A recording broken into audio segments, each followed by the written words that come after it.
இப்பொழுது டாக்டர் துரைக்கண்ணன் அவர்களை சிறப்புரையாற்றுமாறு பணிவுடன் கேட்டுக்கொள்கிறேன்.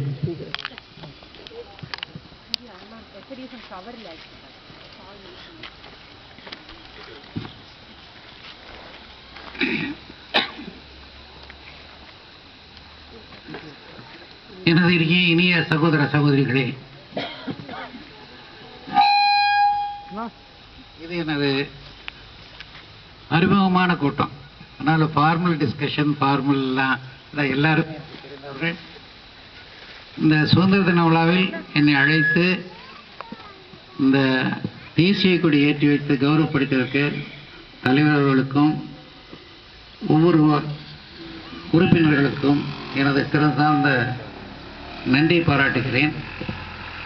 68வது சுதந்திர தின இன்று நேற்று பிரசிடென்ட் பேசும்போது நாட்டின் முன்னேற்றத்துக்கு தடைகள் எதுவுமே இருக்கக்கூடாது, கம்யூனல் ஹார்மனி நல்ல விதத்தில் இருக்கணும், நல்ல சோசியலைசேஷன் வேணும்னு கேட்டார். உண்மையாலுமே நம்ம இடத்தை பொறுத்தளவில் நம்ம எல்லாம் ஒரு கம்யூனல் ஹார்மனியோட சமத்துவபுறமாக வாழ்ந்துட்டு இருக்கிறோம்.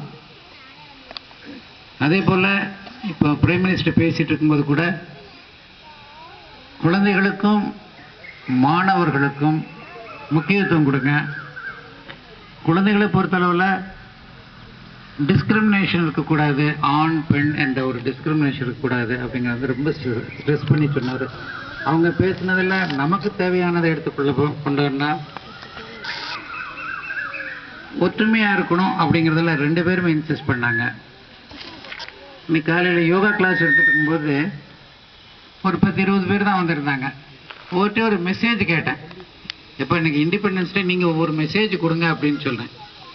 இண்டிவிஜுவல் அந்த யோகா பண்ணி ஆசனாஸ் பண்ணிட்டு இருக்கும்போது அவங்களோட திங்கிங் கெப்பாசிட்டி நல்லா இருக்குங்கிறதுக்காக ஒருத்தர் சொன்னார், விவசாய நிலம் அழிப்பட்டதே வந்திருக்கு, அதனால் விவசாய நிலத்தை அழிக்கிறத குறைச்சிக்கணும்.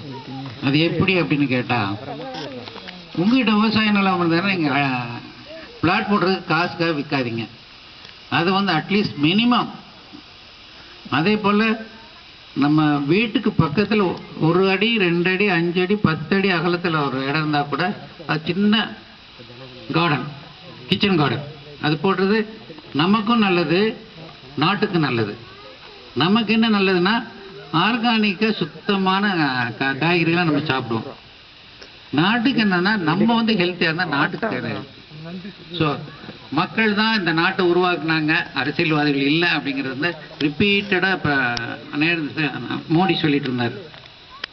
அதே போல் ஒற்றுமையை எப்படி மெயின்டைன் பண்ணணும் அப்படின்னு ஒரு சின்ன யோசனை என்ன வந்ததுன்னா, எலெக்ஷன் இருக்குது, நம்ம எஃப்சிஐ அசோசியேஷனாக இருக்கட்டும், நீங்கள் ஜெனரல் எலெக்ஷனாக இருக்கட்டும், அசம்பிளி எலெக்ஷனாக இருக்கட்டும், ஒரு லீடரை தேர்ந்தெடுத்துட்டோம் அப்படின்னா அவர் எல்லாருக்கும் தான் லீடரு.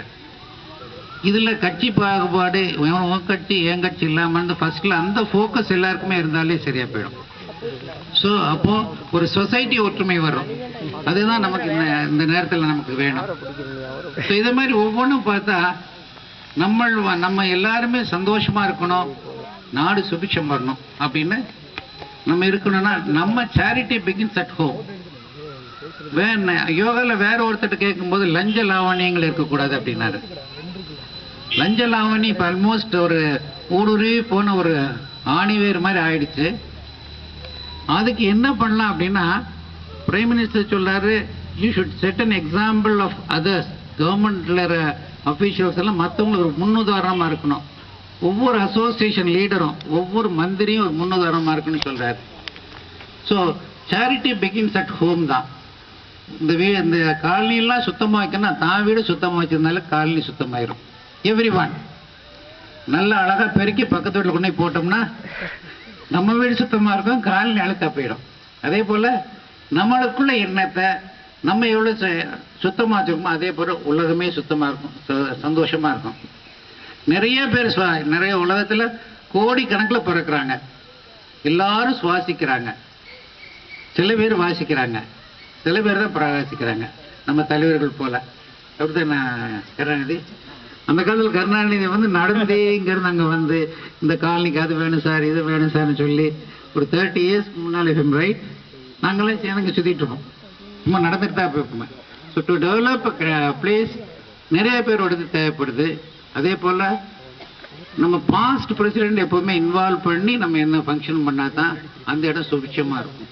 பாஸ்ட் பிரசிடென்ட் ஒதுக்கி விடுறது எப்போவுமே தப்பு. அவங்கள ஒரு பேட்டர்னாக வச்சுட்டு அவங்கள முன்னிலைப்படுத்தி தான் வரணும். இப்போ நான் வந்து ஃப்ரெண்ட்லி சார் கூப்பிட்டாங்க, நம்ம தெரிஞ்ச இடம் மக்களை நான் திரும்பி இப்போ சந்திக்கிறேன் அப்படிங்கிற ஒரு எல்லாரையும் ஒன்றா சந்திக்கிறவங்க ஒரு சந்தோஷத்தில் சரின்னு சொல்லிட்டேன். நம்ம ஸ்கூல்லையும் கொடியேற்ற வேண்டியிருக்குது. இருந்தாலும் அதை விட ப்ரியாரிட்டி மை ஓன் பீப்புள்.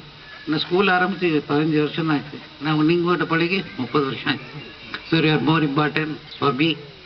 நம்ம எல்லோரும் நல்லா இருக்கணும் அப்படின்னா charity begins at home. What ever you want to reform, என்ன ரிஃபார்ம் பண்ண சொன்னாலும் ஃபர்ஸ்ட் நம்ம ரிஃபார்ம் பண்ணிக்குவோம். நாட்டை நம்ம திருத்த முடியாது, நம்ம திருந்திட்டா நாடு திரும்பிடும். இதுதான் இந்த கான்செப்ட் ஆஃப் திஸ் இயர்.